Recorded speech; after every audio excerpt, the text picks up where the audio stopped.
Olá, meu nome é Ana Luísa e esse é o vídeo da apresentação do trabalho da disciplina de Circuitos Digitais, ministrada pelo professor Eduardo Barreiro.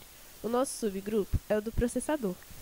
O nosso grupo ficou responsável por entender o funcionamento do processador desenvolvido anteriormente e alterá-lo para suportar também instruções de multiplicação, divisão, soma float e subtração float. Tivemos que fazer alterações na aula e no controle da aula, e uma pequena mudança na memória de instruções, para que nosso processador pudesse selecionar as novas operações implementadas. Adicionamos também operações que demandam tempo, portanto, foi necessário alterar o controle do processador.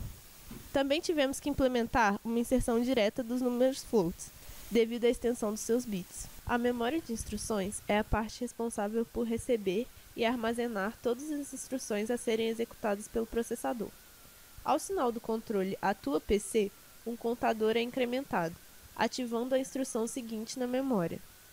Essa instrução é dividida nas informações necessárias para que o processador possa tomar suas decisões. Tivemos que adaptar, também, os sinais enviados pela memória aos demais subcircuitos, de modo a respeitar o padrão de instruções de soma e subtração de números float implementado no MIPS. Para isso, usamos multiplexadores para inverter as saídas de informações dos operandos, para que o processador possa efetuar o resto das contas normalmente.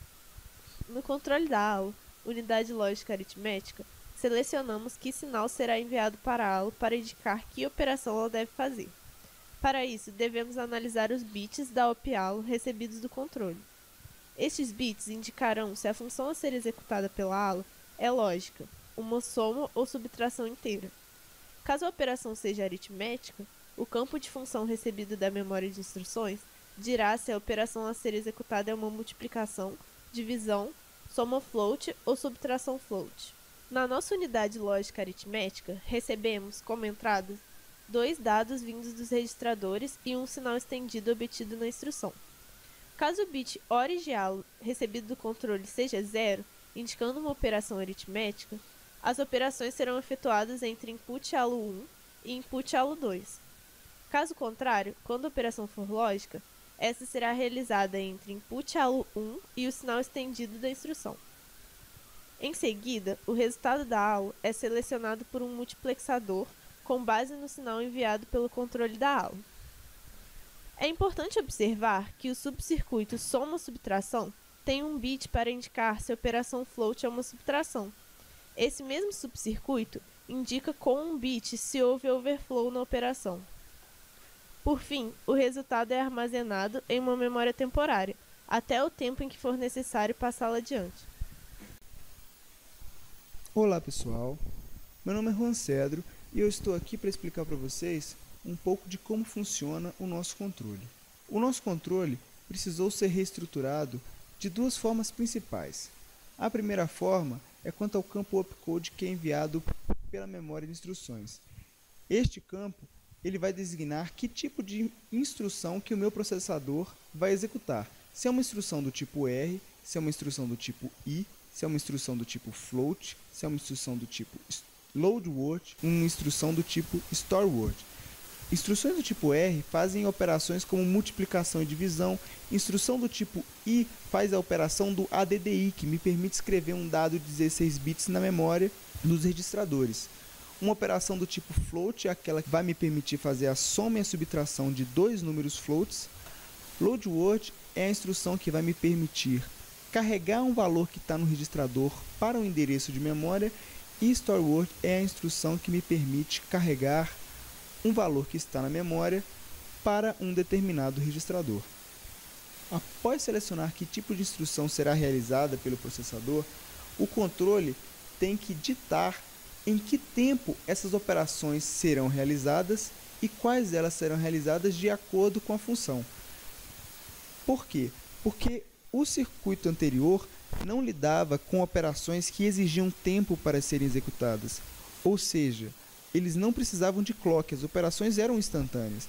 Agora nós temos a operação de divisão que requer tempo para ser executada, portanto nós colocamos um contador de clocks dentro do controle para saber em que estágio do processo eu estou e dependendo dos estágios eu seto funções como, por exemplo, limpar a ala dos dados anteriores, atualizar os meus dados da memória de instrução ou liberar os dados de escrita e leitura de memória e registrador. Outra parte importante também é o clock principal que fica dentro do controle, que ele vai ser liberado caso o meu enable esteja ativado. Começando assim as contagens e a distribuição das funções. Explicarei agora a alteração que fizemos na parte da interface desenvolvida pelo grupo anterior. Anteriormente, a interface permitia, quando o enable está ativado e quando a interface está ativada, que eu consiga ler qualquer dado que esteja escrito em algum endereço da memória ou algum endereço do registrador. Agora, como precisamos trabalhar com números floats que necessitam integralmente de todos os 32 bits, nós aperfeiçoamos a interface para que o usuário seja capaz de inserir um valor de 32 bits diretamente em algum endereço do registrador antes que o programa comece. Assim, os 32 bits já estarão prontos dentro do registrador e é só ele chamar as operações para usar esses operadores. Caso não houvesse a interface, seria necessário implementar mais funções, onde você inseriria metade dos 16 bits, uma de cada vez, e depois teria que juntar essas funções. Como isso não faz parte do escopo do trabalho, nós desenvolvemos essa interface para que o usuário possa inserir manualmente o valor desejado dentro do registrador desejado. Podemos fazer um exemplo inserindo um valor qualquer aqui no campo de valor, escolhendo algum registrador, e vemos que, se a caixa escreve no registrador estiver desmarcada, eu posso ler o que tem no registrador. Se eu marcar, ela vai estar inativa e eu vou poder escrever no registrador. Aperto gravar no registrador, desmarco a caixa para poder ler, e agora eu vejo que naquele registrador esse valor foi colocado na memória. Se a gente vier no registrador, vemos que o registrador que a gente escolheu, o registrador de número 22, se não me engano, está com o valor que eu acabei de inserir. Com isso, nós podemos operar com esses valores diretamente a partir das instruções. Para finalizar, executaremos no processador algumas instruções que vão demonstrar a sua funcionalidade. Primeiramente, nós vamos carregar 3 valores na memória.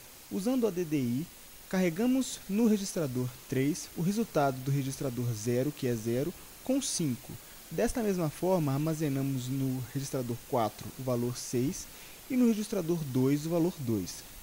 Após isso, usamos o método mult para fazer a multiplicação de 3 e 4 e armazenar no registrador 1, e a divisão de 1 e 2 e armazenar no registrador 7.